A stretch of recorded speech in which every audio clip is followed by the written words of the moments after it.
Bueno, nuevamente con ustedes en el programa Hablemos. Esta vez vamos a continuar con la obra del doctor Ulises Casas. Como ya bien saben, es el director de la Escuela Ideológica de Filosofía, Historia y Economía Política. El tema es bastante polémico porque se está hablando o se hablará de la crisis del capitalismo, que como sabemos todos, estos son procesos históricos que así conforme tuvo un inicio, tendrá su fin. Y el fin del capitalismo, según, será el socialismo. Pero bueno, esto lo trataremos más desmenuzadamente en los siguientes términos. La portada de este libro, como ustedes lo apreciarán, se encuentra la Estatua de la Libertad bastante resquebrajada. Como quien dice, se está viniendo abajo ese capitalismo que lo simboliza la Estatua de la Libertad, que anteriormente en sus comienzos vino precedida por una antorcha que según iluminaba el camino, el nuevo sendero que asumir para el progreso y el bienestar de la humanidad. Y todo eso también tiene sus tropiezos y por eso es que se hablará de la crisis del capitalismo, que según el doctor Ulises Casas, su autor, eso se extiende desde el 1929, aclaro, hasta el 2008. Este texto vamos a tener que tratarlo en dos capítulos. Y va el primero, el contenido de este libro que habla de las condiciones materiales de la estructura capitalista anterior al año de 1929 en los Estados Unidos de Norteamérica. La Primera Guerra Mundial y su incidencia en la economía norteamericana y la crisis precedente. Esa es la introducción. Y después vienen un par de capítulos, no miento, vienen 6 capítulos más. Pero por eso, como se puede extender demasiado, vamos a entrar en materia. Doctor Casas, muy buenas tardes o muy buenos días, no sé, para todos los televidentes, depende en qué momento se encuentren. Le damos la bienvenida al doctor Ulises Casas, el autor de este libro, y queremos que nos cuente sobre este libro. ¿A qué se debió, pues, usted abordar este tema específicamente, la crisis del capitalismo? Con la crisis última me refería a que es la del 2008, porque son crisis mundiales, entonces crisis mundial. Y no es ni será la última, ¿no? Porque la esencia de todo fenómeno es la contradicción,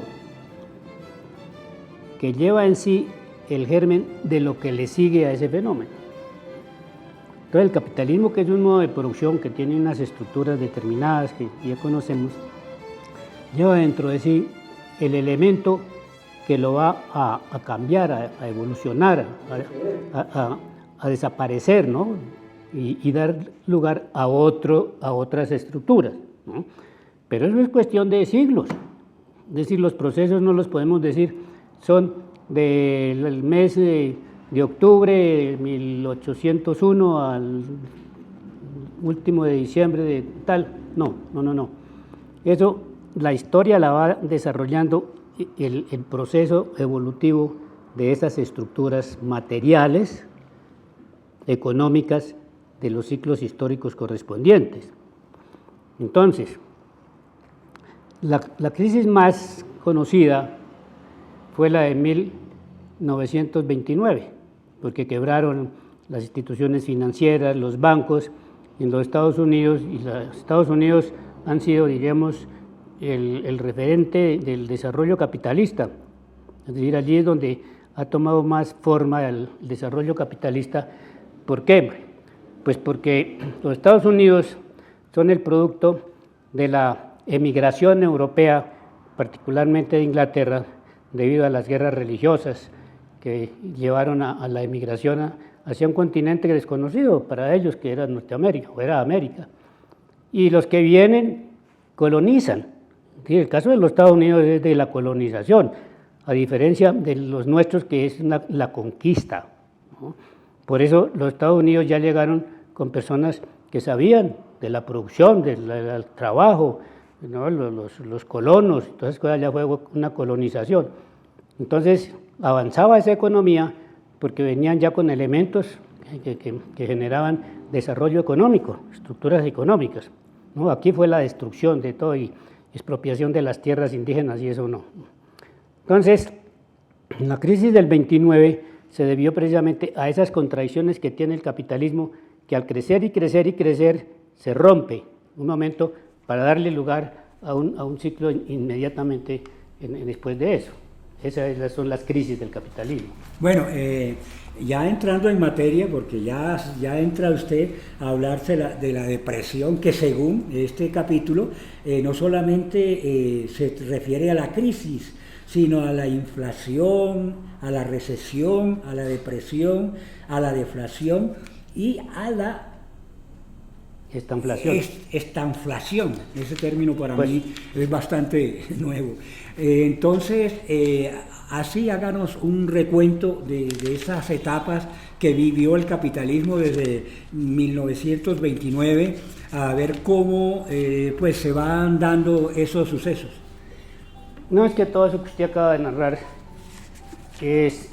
no es que se continúe una y que primero es la deflación y después la inflación, no. Eso es, todo son elementos de la estructura capitalista, ¿no? Ya. En donde hay depresión, donde hay inflación, donde hay deflación y estanflación, ¿no? Explíqueme estos dos últimos términos para la audiencia. Pues estanflación es que se estanca la economía y al mismo tiempo hay una inflación, una elevación de precios. Entonces, ¿Y la deflación? La deflación es que no crece la economía, ¿no? Como que se estanca. ¿Y la depresión? ¿La qué? ¿Depresión? Lo mismo. Hay una depresión. Un sinónimo. Sí, un sinónimo de deflación. Bueno, ahora sí. Y la inflación, obviamente que... Crecimiento de los precios. Ya. Entonces, por favor, sintetícenos esa parte de cómo se fue dando esa depresión capitalista. Mire, la producción, pongámosle de zapatos, por un ejemplo, se está vendiendo, pongámosle 1 millón de zapatos. Bueno, pero resulta que ya los que tenían zapatos no compran porque ya tienen. Algunos que no tienen zapatos, pero no tienen con qué comprarlos. Y entonces se para la producción porque no hay ventas. Porque hay una superproducción. Claro, es un fenómeno de la superproducción, entonces ya está saturado el mercado. Entonces ahí ya empresas que ya no producen, entonces desempleo. Así es. Eso es como lo más grave es eso del desempleo, porque de qué va a vivir la gente. ¿Y la mercancía del precio baja? Sí, claro, porque hay que salir de eso. Pero eso es temporal ahí, porque entonces ya, como eso no puede ser indefinido, entonces ya vuelve otra vez a haber consumo, por A o por B circunstancias, ¿no? Y vuelve a reactivarse. En primer lugar, la producción es nacional. Y el fenómeno de la producción genera una política determinada, que es el liberalismo. Libertad de producción, libertad de comercio, libertad de expresión, entonces es el liberalismo. Cuando va creciendo la producción, se va expandiendo hacia otras naciones, porque mientras está, diremos, limitada a una nación, entonces el mercado es interno. Pero si va creciendo, entonces necesita salir a otras naciones. Y entonces comienza a darse la cuestión de los aranceles, etcétera, etcétera. Pero en la medida en que el capitalismo va creciendo y va adquiriendo más expansión, entonces aparecen también las grandes empresas multinacionales, ¿no? Que pueden ser fusiones de empresas, etcétera, etcétera, y van desapareciendo las fronteras aduaneras. Entonces aparece el neoliberalismo. Es que la gente aquí habla de neoliberalismo sin saber qué es eso. Entonces, claro, como la corriente política depende del desarrollo económico, de las estructuras económicas, entonces ahora ya no hay un liberalismo que era libertad de esto y de libertad mercado, de lo otro, a nivel nacional, sino a nivel internacional, la globalización de la economía, ¿no? Entonces, ahí aparece el neoliberalismo, es decir, un liberalismo ampliado, y aparece la comunidad europea, las comunidades en otros países, por ejemplo, el mercado común europeo, aquí también en América hubo un mercado común con varios países. Entonces, lo económico genera lo político, ahí ese es un ejemplo. Bueno, entonces va creciendo, pero en la medida que va creciendo, pues va limitando su expansión, porque ya no, ¿para dónde más se expande? Entonces viene otra crisis, ¿no?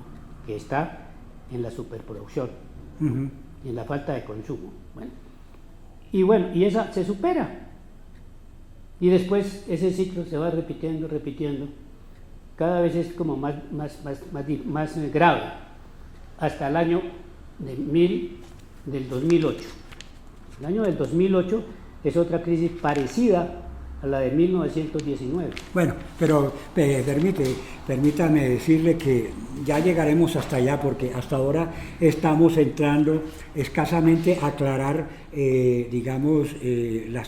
los conceptos que hay sobre, en este caso, liberalismo, que es la liberación de los mercados, y el neoliberalismo, la nueva liberación de los mercados. No es liberación de los mercados, no. Que usted, perdón, a ver, yo le estoy diciendo cómo interpreto yo esto. Y en esta medida, ya usted me la aclarará, en esta medida es que van creciendo, se van rompiendo esas fronteras de nacional a internacional, y se crea lo que se llama la globalización, que va, como ya lo dije, rompiendo esas fronteras, y aparecen los aranceles y todas esas cosas, y eso crea una nuevas crisis, y esas nuevas crisis, según aquí, tienen vigencias determinadas, la del 50, 60, 70, es decir, cada década aparece una crisis, y es lo que quisiera que nos explicara. Entonces, por favor, ahora sí, la respuesta a la primera crisis de 1929, que es la que usted nos está explicando así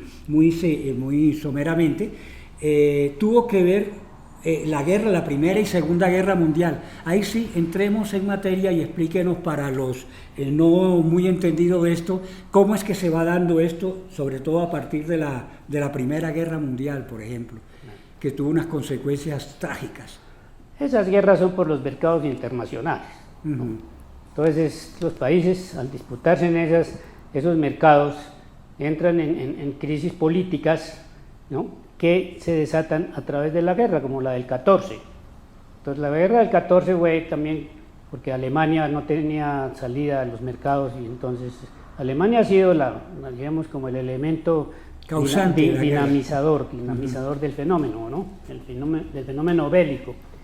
Entonces, esa guerra tiene una característica, y es que dentro de esa guerra entra en el conflicto bélico la Rusia feudal, ¿no?, en donde había movimientos populares contra el zar y sus políticas, ¿no? Y se dio que un grupo de revolucionarios que habían sido desterrados de Rusia tuviesen un partido político que era el Partido Socialdemócrata Alemán y ruso, y tuviese unos dirigentes como Rosa Luxemburgo y Liechtenstein, ¿cómo es?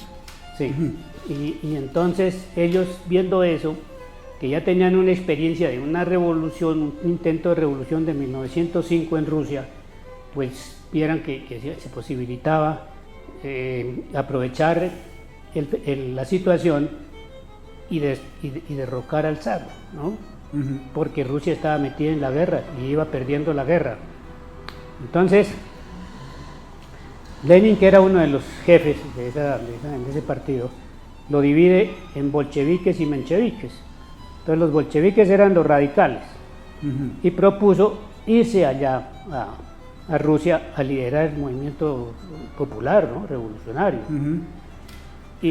Pero tenían un problema, y era que estaban en Suiza, y para irse a Rusia había que atravesar Alemania. Entonces, en Alemania había un personaje industrial poderoso que era amigo de los comunistas, ¿no?, amigo. y entonces les aconsejó que con la anuencia del gobierno se trasladaran los jefes bolcheviques en un tren blindado que atravesara Alemania, porque no podían salir en buses, ni en aviones, ni en nada de esas cosas, ¿no? Porque tenían orden de capturas y todas esas cosas por la policía rusa. Y llega allá, así, con la anuencia del gobierno alemán. Y allí comienzan a liderar un movimiento contra la política guerrerista de Rusia, ¿no? Y se produce una especie de revolución medio burguesa, liderada por un personaje que se llamaba Kerensky. Kerensky, sí. Y logran derrocar al zar y instaurar un gobierno como liberal, más bien. Pero eso lo aprovechan los bolcheviques y dan el golpe de octubre, la revolución de octubre. Pero no estaba hablando de la de 2005, es decir, la anterior. No, que ya había habido una experiencia. Ya. En el 1905, que fue sangrientamente reprimida, ¿no? por el zar. Pero hablan también de una posterior que fue la de abril, antes de octubre, que fue una intención fallida. Sí, es que hubo intentones, pero entonces vemos el fenómeno ya claro. Ya en forma, la de 1917. Entonces en el 17 se da y se inicia un gobierno comunista, ¿no? Socialista, el liderazgo de los bolcheviques. Sí.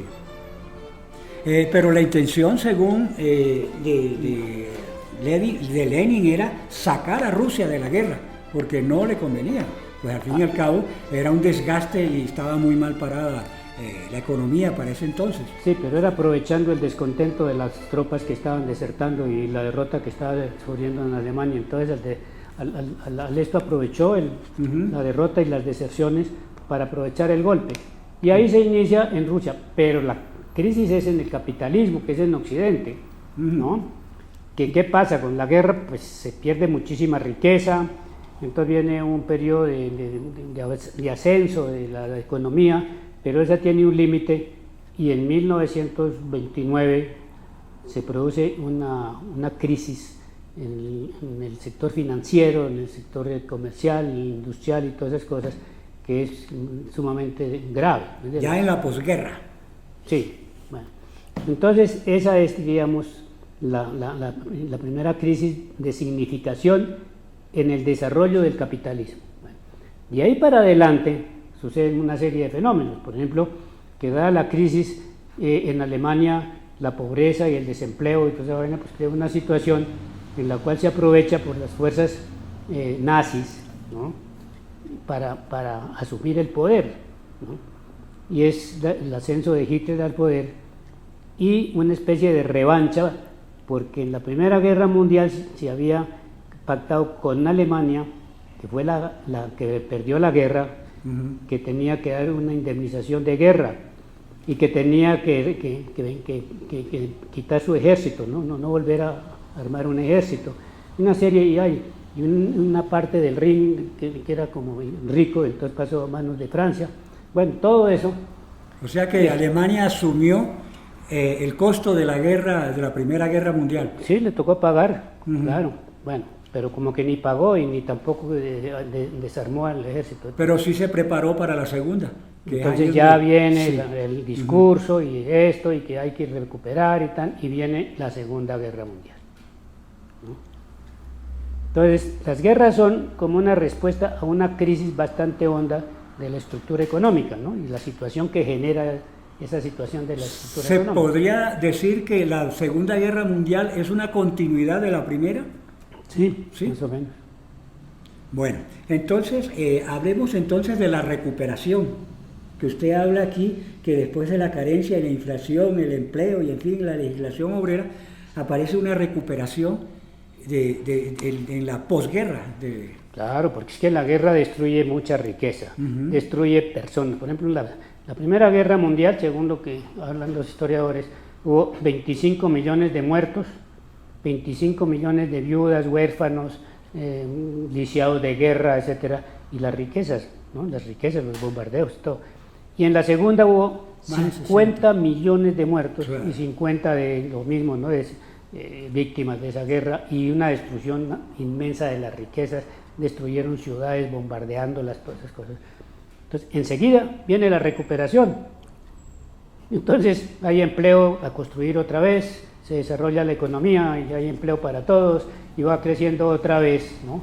Y nuevamente hay una superproducción, una saturación de los mercados y otra vez vienen esas crisis que son periódicas de ahí para adelante, ¿no? Sí, como usted lo cuenta aquí en el libro. Sí, claro. Bueno, hay que aclarar a los teleaudientes que con relación a la guerra, la Segunda Guerra Mundial, había el trío o el eje, como le llamaban, Alemania, Italia y Japón.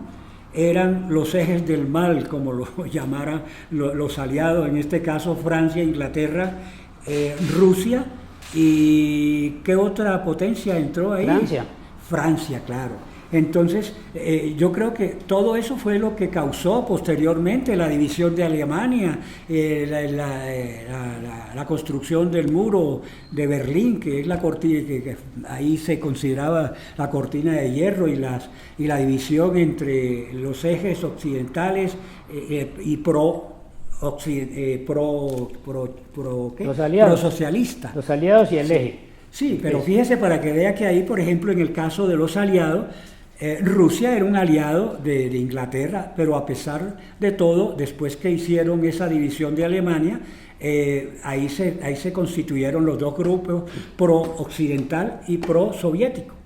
Bueno, pero ya es otro... ¿Eso qué fue lo que pasó ahí? Sí, eso es otro asunto, mire.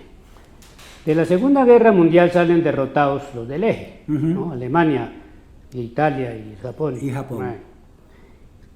Y los ejércitos que dieron el golpe eran los ejércitos orientales, que era la Unión Soviética, ya era la Unión Soviética, ¿no? Y el frente occidental, que era Inglaterra y Estados Unidos, que entra a la guerra, porque es que Estados Unidos en la Primera Guerra intervino al final, sobre todo ¿por qué? Porque proveía de elementos bélicos a los actores, a Francia y a Inglaterra. Sí, a los que estaban enfrentados allá. Bueno, sí, a Inglaterra.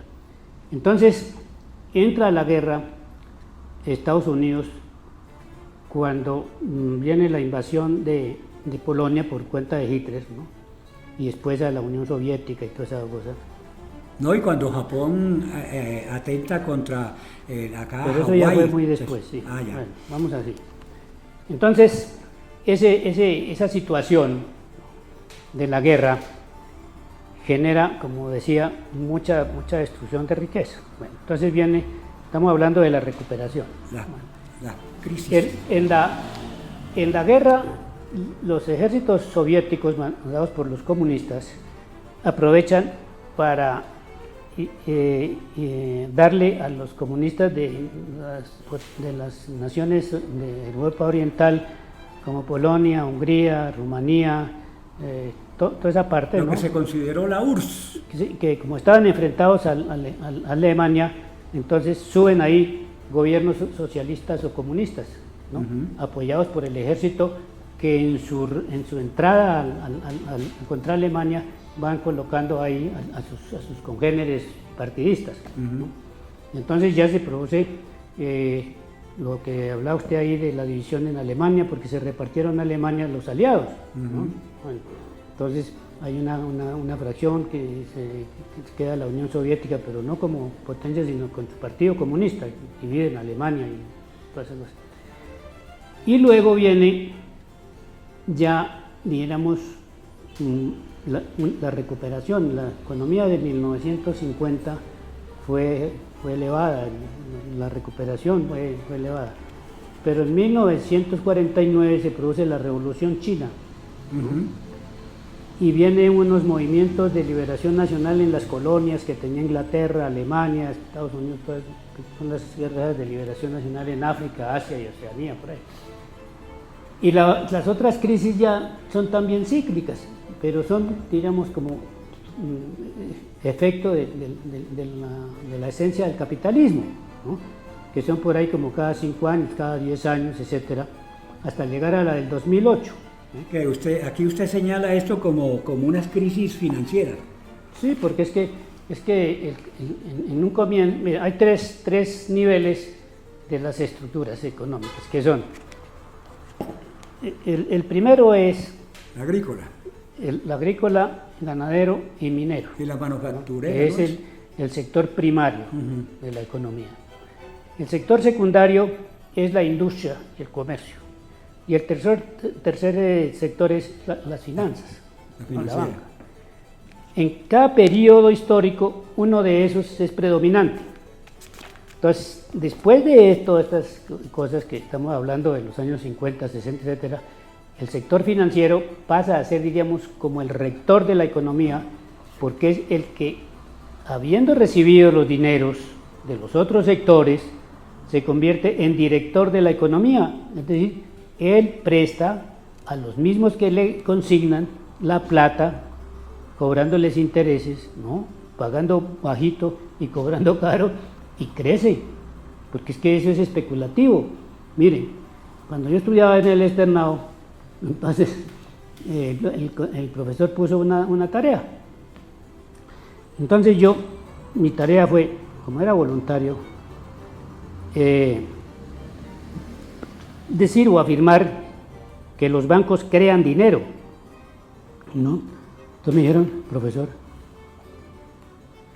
¿cómo así que los bancos crean dinero? Sí, mire, usted tiene 1 millón de pesos, lo mete al banco, ¿no? Entonces usted sigue siendo del millón, pero ahora el banco también es dueño porque lo tiene en su poder, pero el banco llega y se lo presta a otra persona. Entonces, como así, hay uno que es el titular, el banco es el poseedor, y como poseedor se lo vende a otro.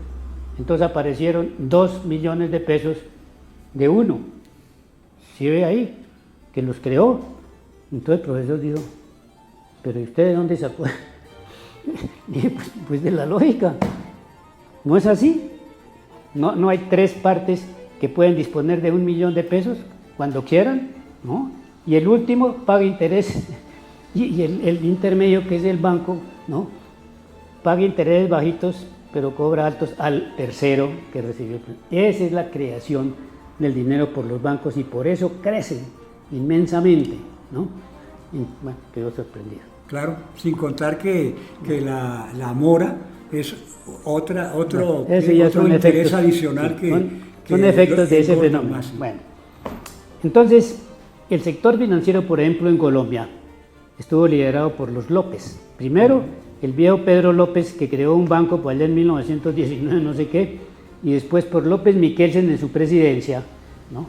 Que elevó el sistema financiero a su máxima expresión, ¿no? Y después a su máxima depresión, y ahí eran esas crisis que vienen ahí, hasta que llegamos al año 2008, ¿no? En donde esa crisis del 2008 es superior a las otras que yo cito ahí durante todo el medio siglo pasado.